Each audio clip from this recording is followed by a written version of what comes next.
उत्तराखंड में आम आदमी पार्टी ने देवस्थानम बोर्ड के मुद्दे पर एक बार फिर राज्य सरकार की बीजेपी सरकार पर हमला किया है और देहरादून में आपने आरोप लगाया है कि सरकार बोर्ड को लागू कर तीर्थ पुरोहितों के हकों को छीनने का काम कर रही है। लिहाजा आम आदमी पार्टी ने देवस्थानम बोर्ड को भंग करने की मांग की है। पार्टी प्रवक्ता ने कहा है कि अगर 2022 में पार्टी सत्ता में आती है तो सबसे पहले देवस्थानम बोर्ड को भंग किया जाएगा।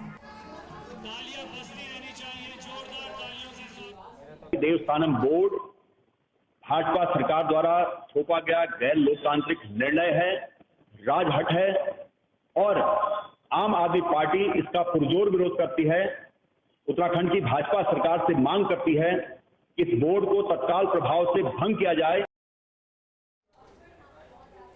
उत्तराखंड की चौथी विधानसभा के दूसरे सत्र में शनिवार को एक और विशेष उपलब्धि सदन के साथ जुड़ गई है।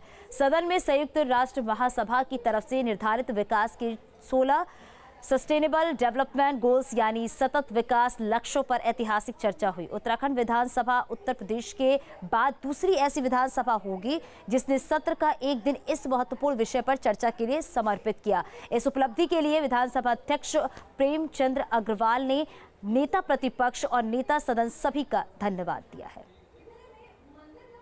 और उत्तराखंड अब हमारा दूसरा इस प्रकार का राज्य हुआ जिन्होंने इस पूरे उपवेशन में एक महत्वपूर्ण विषय पर चर्चा की है। लगभग 29 हमारे माननीय सदस्यों ने इसमें अपने विचार रखे और मैं सभी माननीय सदस्यगणों का, माननीय नेता सदन का, माननीय नेता प्रतिपक्ष जी का, कार्यकारिणी मंत्रणा समिति का भी धन्यवाद कर रहा हूँ कि उन्होंने इस महत्वपूर्ण और ऐतिहासिक विषय पे अपनी संस्तुति प्रदान की थी।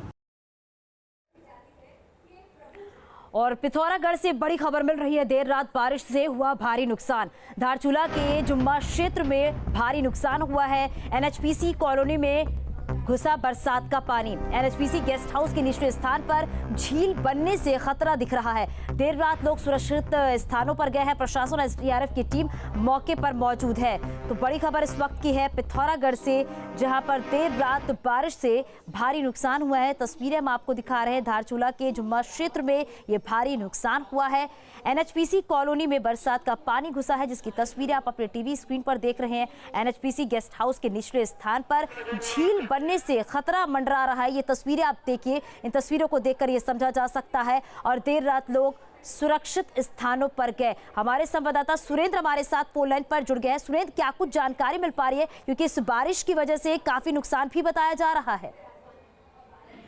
देखिए, बिल्कुल जो लगातार हो रही बारिश के चलते जो पिथौरागढ़ का सीमांत क्षेत्र है धारचूला, वहाँ कई क्षेत्रों में जलभराव की दिक्कतें और कई जगह मलबा आने की दिक्कतें हुई हैं, क्योंकि नेपाल के कुछ क्षेत्रों में बादल फटने से महाकाली नदी का जलस्तर बढ़ा, जिसकी वजह से देर रात माफ कीजिएगा धारचूला के एनएचपीसी गेस्ट हाउस के नीचे एक झील बनने से एनएचपीसी गेस्ट हाउस में रह रहे लोगों को हटाया गया।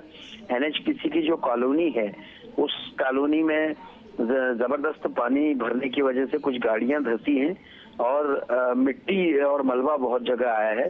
तो इसके लिए लोगों को सुरक्षित स्थानों पर पुलिस ने शिफ्ट किया। एसडीआरएफ की टीमें भी मौजूद रही।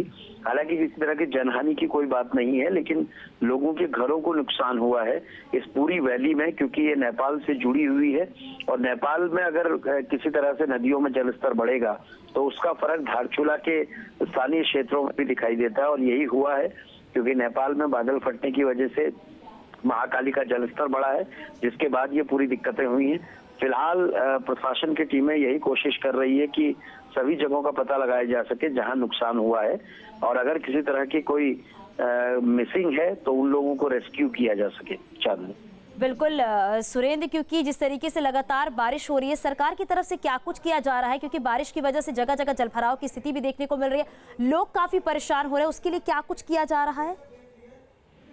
देखिए, जिस तरह मैंने बताया कि प्रशासन की टीमें वहाँ मौजूद हैं, एसडीआरएफ की टीमें वहाँ मौजूद हैं, वो लगातार देख रही हैं कि कौन लोग मिसिंग हैं, किन लोगों की जानकारी नहीं मिल पा रही है, ताकि उनको रेस्क्यू किया जा सके। अभी फिलहाल किसी तरह की कोई जनहानि की खबर नहीं है। जी, बहुत शुक्रिया इस पूरी जानकारी के लिए सुरेंद्र।